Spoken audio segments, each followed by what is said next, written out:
Oh, it's another cold one this morning. Oh.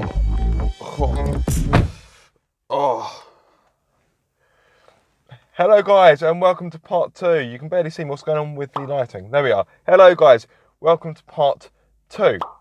So, today I'm charging the car because although I've only had it for one day, this is my second day of ownership, I suppose, because in case you are wondering, this isn't my car. This car has been given to me by Nissan to review. Yes, although this is only day 2, I need to charge the car because yesterday I covered around 96 miles. The official range of this car is 168. At present, I've got about 24 miles left of range. I've got enough range to get me to work, but not to get me to work and back because, well, I haven't got any charging points at work, so I need to make sure that I can get to work and back. I don't want to be stuck there. So yes, I need to find somewhere to charge this car because I can't charge it. I can't charge it here either, where I live. I live in a first floor flat, therefore it would be quite some way to get the cable to stretch, particularly as my parking bay is a fair distance away from my window. So I need to find a local charging point where I can use. So I'll probably grab a coffee. I need to get something for lunch as well, and yeah, really just talk you through my experience of my first charge. Right, so I'm here. There is the charging point right there. So time to figure out which cables I need and how to set it all up and everything. Right, turn the car off. That might be a good start. Right, wish me luck. Right, first things first, I need to work out how to open this. Right, so there must be a button inside the car, some kind of lever. Right, that's got to be it.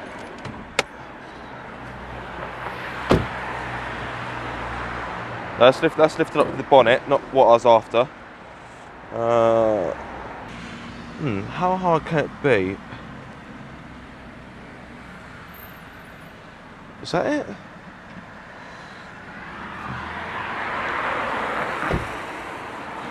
Aha! Yes. There we go. Oh, which is which? Okay, so I should have 2 cables in the back.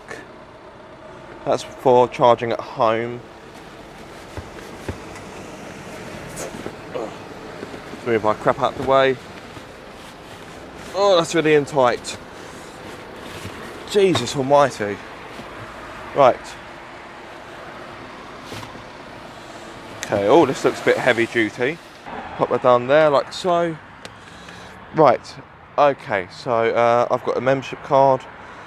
Let's see. As you experienced EV owners have probably guessed by now, I don't actually need any of these cables as the machine has its own, as I worked out. Eventually. To start charge, please on target below, right, okay. Aha!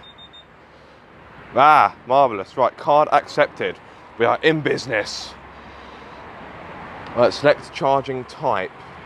Right, so I've got, appears to be that type. I would have thought I would have a rapid charge. Please connect vehicle. Right, so insert like so, and ion. What am I doing? I've got things here. Once that penny dropped, I then selected the wrong charger. Needless to say, at this point, I'm making this look harder than it actually is, but once you know what you're doing, it's a complete doddle. That is this one here. I believe it is, actually no, is it? Third time lucky. We can do this. Right, hang on, so right, I need that one. Right, so that one there. Right, which is that one there. There we are. Ha ha ha ha ha. Oh, oh. Oh, there we are. Right.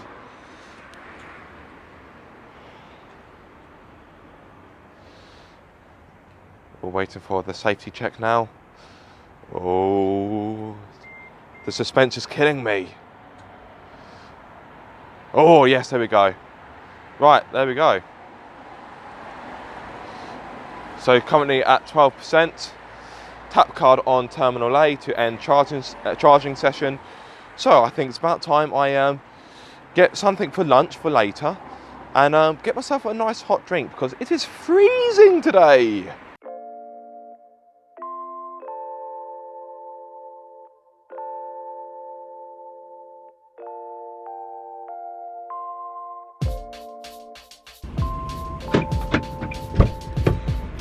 Oh, a nice hot mocha and a bacon back. There we go. Oh, man. Oh, right, so the car is currently charging. It is on 29%.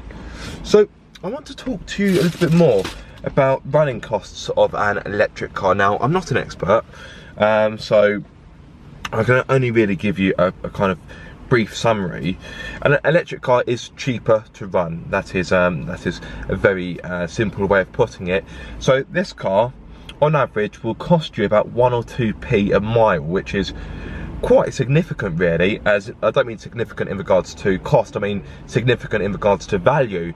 Now, if you were to compare it to, let's say, a 1 litre petrol Micra, for example, that per mile would cost you around 11 or 12p, which may not sound like a massive difference, but over a course of a lot of miles, it soon adds up. So, for example, if you wanted to drive this for 100 miles, you're looking at about 1 or 2 quid, which is not too bad at all. Whereas if you drove a Micra for the same amount of distance, i.e. 100 miles, you're looking at about 11 or 12 pounds, which again isn't a massive difference, but it all mounts up. You know what they say, look after the pennies and the pounds will look after themselves. So yeah, over the course of 12 months, you know, I imagine, well, I don't imagine, I know this car would be cheaper to run than an internal combustion engine car. That is the simple fact. And because you haven't got an engine, you've got a battery, there's less moving parts, so it should be more reliable. Therefore, there's less to go wrong. So I can understand why electric cars are so appealing.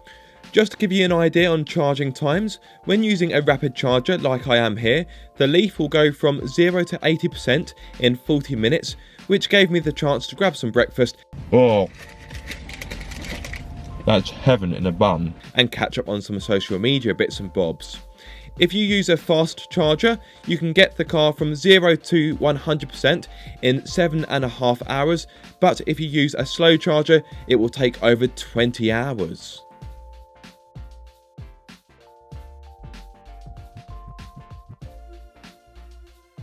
Right, let's see how we are getting on.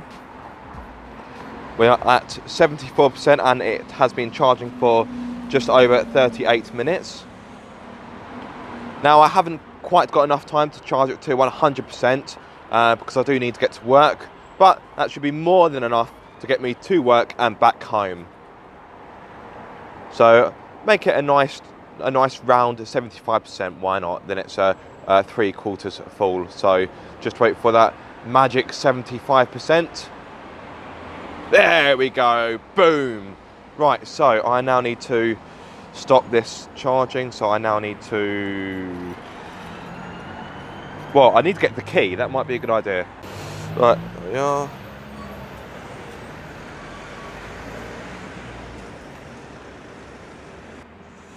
Well, I'd love to end this session, but I can't.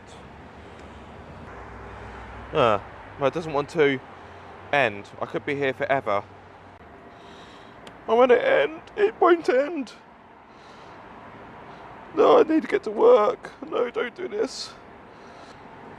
Right, okay, I think I'm going to have to give their customer services a ring. This ended up taking quite some time, which was annoying as it then made me late for work. Eventually, the staff at the help centre were able to end the session remotely, which wasn't ideal, but at least I was free to carry on my day. Well, this is fun.